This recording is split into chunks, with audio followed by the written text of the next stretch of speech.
मूसलाधार बारिश हो रही थी। वो अपने कमरे में बैठा जल थल देख रहा था। बाहर बहुत बड़ा लान था जिसमें दो दरख्त थे। उनके सब्ज पत्ते बारिश में नहा रहे थे। उसको महसूस हुआ कि वो पानी की इस यूरिश से खुश होकर नाच रहे हैं। उधर टेलीफोन का एक खंभा गड़ा था। उसके फ्लैट के ऐन सामने ये भी बड़ा मसरूर नजर आता था। हालांकि उसकी मशर्रत की कोई वजह मालूम नहीं होती थी।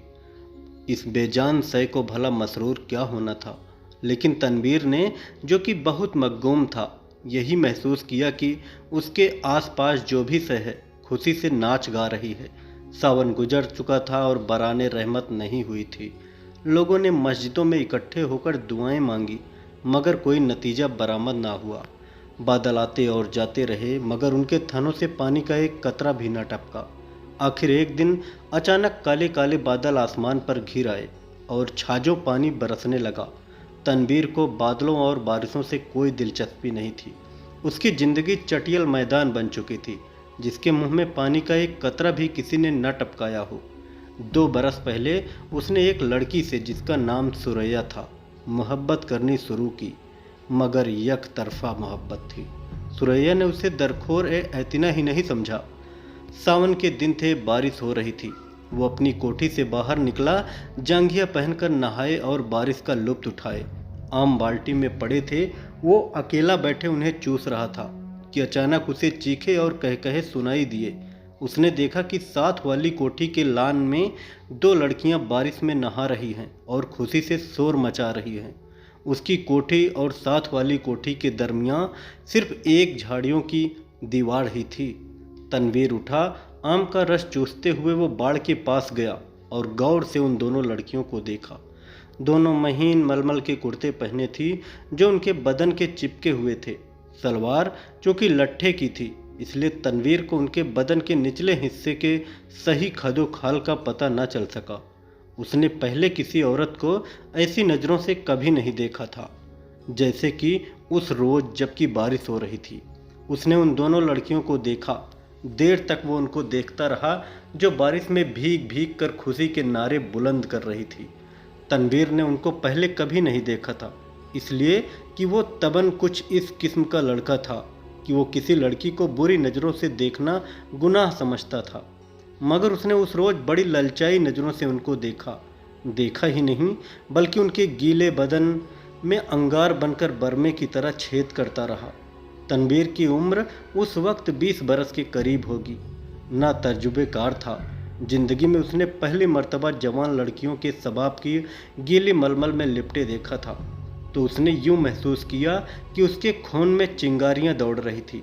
उसने उन लड़कियों में से एक को मुंतखब करना चाहा। देर तक वो गौर करता रहा। एक लड़की बड़ी शरीर थी। दूसरे से उसने सोचा शरीर अच्छी रहेगी, जो उसको शरारतों का सबब दे सके। ये शरीर लड़की खूबसूरत थी। उसके बदन के अज्जा भी बहुत मुनासिब थे। बारिश में नहाती जलपरी मालूम होती थी। थोड़ी देर के लिए तनवीर शायर बन गया। उसने कभी इस पर तौर नहीं सोचा था, लेकिन उस लड़की ने, जिसका कुर्ता दूसरी के मुकाबले बहुत ज़्यादा महीन था, उसको ऐसे शेर याद करा दिए जिसके अलावा रेडियो पर सुने हुए फिल्मी गानों की धुनें भी उसके कानों में गूंजने लगी। और उसने बाढ़ के पीछे ये महसूस करना शुरू किया कि वो अशोक कुमार है, दिलीप कुमार है। फिर उसे कामिनी कौशल और नलिनी जयवंत का ख्याल आया, मगर उसने जब उस लड़की की तरफ इस गरज से देखा कि उसमें कामिनी कौशल और नलिनी जयवंत के खुदो खाल नज़र आ जाएं, तो उसने उन दोनों एक्ट्रेस को लानत भेजी। वो उनसे कहीं ज़्यादा हसीन थी। उसके मलमल के कुर्ते में जो सबाब था, उसका मुकाबला उसने सोचा कोई भी नहीं कर सकता। तनवीर ने आम चूसने बंद कर दिए और उस लड़की से, जिसका नाम प्रवीणा था, इश्क लड़ाना शुरू कर दिया। शुरू में उसने बड़ी मुश्किल पेश आई, इसलिए कि उस लड़की तक रसाई तनवीर को आसान नहीं मालूम होती थी। फिर उसे अपने वालिदैन का भी डर था। इसके अलावा उसे ये भी यकीन था कि मुल्तफित होगी या नहीं। इसके अलावा उससे ये भी यकीन था कि उससे मुल्फतिफ होगी या नहीं। बहुत देर तक वो उन्हीं उलझनों में गिरफ्तार रहा। रातें जागता, झाड़ियों की पस्त कद कास के पास जाता, मगर वो नज़र न आती।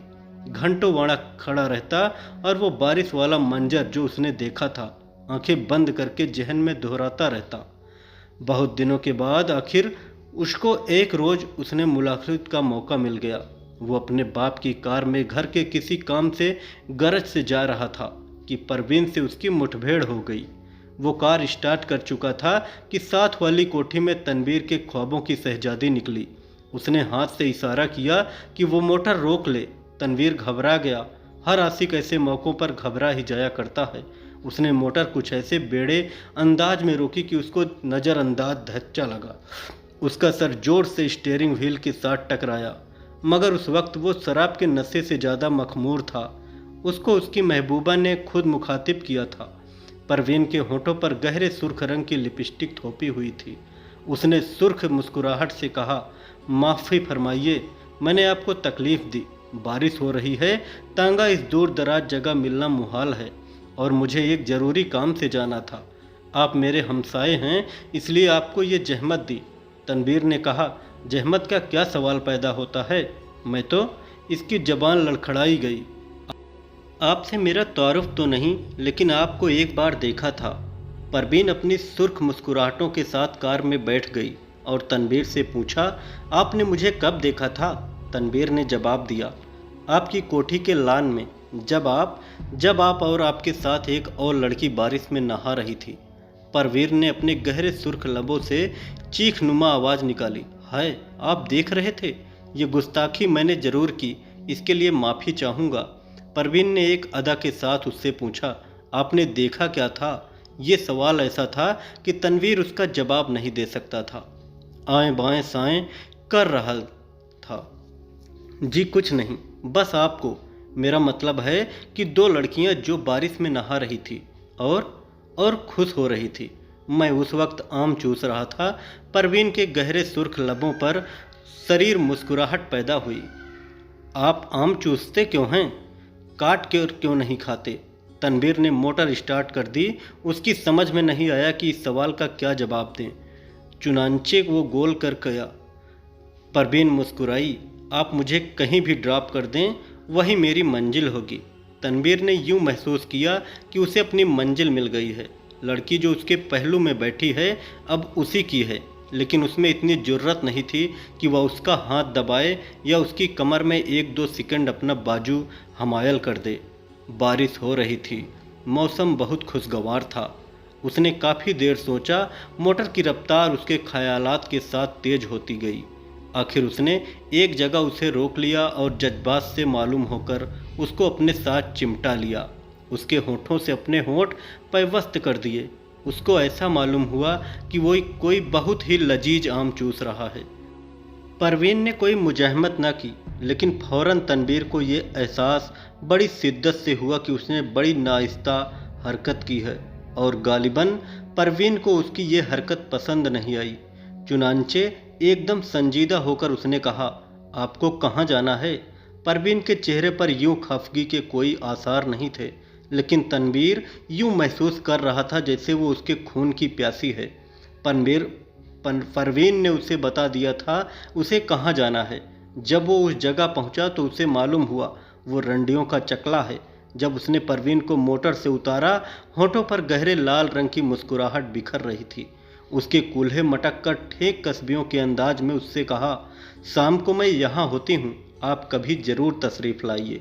तनवीर जब भौचक्का होकर अपनी मोटर की तरफ बढ़ा तो उसे ऐसा लगा कि वो भी एक कस्बी औरत है जिसे वो हर रोज़ चलाता है। उसकी लाल बत्ती लिपस्टिक है जो परवीन ने होठों पर थोपी हुई थी। वो वापस अपनी कोठी चला आया। बारिश हो रही थी। तनवीर बेहद मगमूम था। उसको ऐसा मासूम हुआ, उसकी आंखों के आंसू बारिश के कतरे बनकर टपक रहे थे। कहानी कैसी लगी कमेंट में ज़रूर बताएं। कहानी अच्छी लगे तो कृपया चैनल को ज़रूर सब्सक्राइब करें।